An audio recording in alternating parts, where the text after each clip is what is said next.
again, it's Mike here for Semper Dad, and I'm excited you stopped by today because it's the first video in the whole series other than the intro video.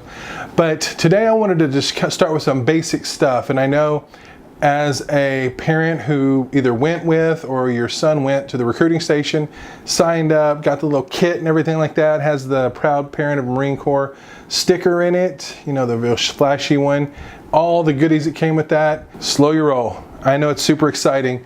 I remember and I see everybody, and it's one of the biggest things on there. You got to understand, the biggest thing about this is right now your son or daughter is a poolee. They just signed up. They haven't shipped out yet. They're working with the recruiter. They go to the recruiting station every day, and they do poolee functions, workouts.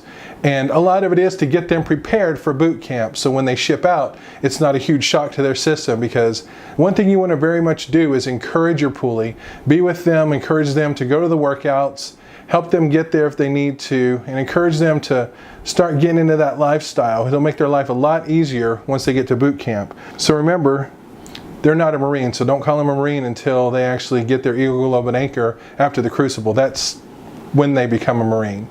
So up until then, they're just poolies. When they ship out, they're recruits. You want to be careful about posting too much information on Facebook, sharing it with people, because, you know, sometimes people do have nefarious motives, and any information they can glean and put together is going to be helpful. So just be mindful of that. There's plenty. It's called OPSEC, Operational Security.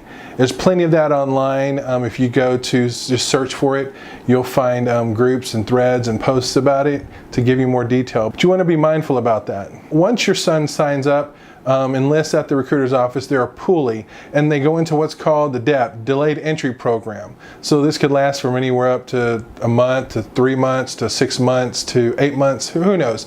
I think they cap it at a year, but that's just my rough experience on picking it up. That was something I wasn't expecting. I thought when you signed up, you just shipped out like the next week or something like that.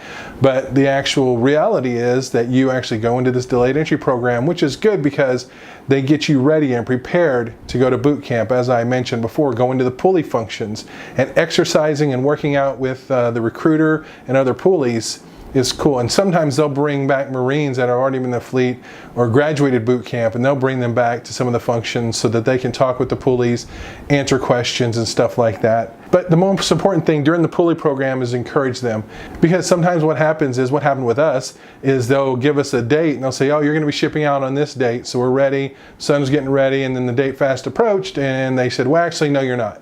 They changed it up. Again, Semper Gumby. Thing to remember too, when your son signs up, you want to make sure that they really understand the MOS is available.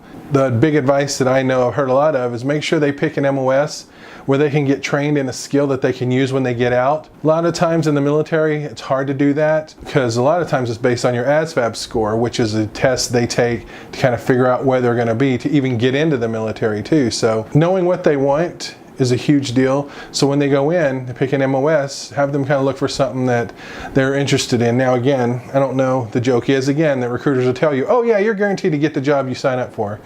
Well, we all know that's not true. All the MOSs have like a main job and then like 5 to 10 to 20 jobs under that. So just because you sign up for this one MOS, could be any of these other jobs under that that may not be exactly what you thought it was. So you got to be mindful of that. And one thing that I would tell parents and poolies, or when you're talking to a recruiter, don't just sign up and say, well, wherever the Marine Corps needs me. Don't do that. I know too many people that did that, and they end up in the crappiest jobs they cannot absolutely stand, and they've got 4 years to write it out. So our recruiter told us that they really like it when the parents are involved. Unfortunately, there's a lot of times when the parents aren't involved or even supportive of their son signing up and going into the Marine Corps, which I understand, and that's got to be rough. For our situation, we supported our son. We were excited. We want to be involved and really know the steps, and they did their best trying to communicate to us the steps we could expect. But again, things change. Semper Gumby. Ask questions.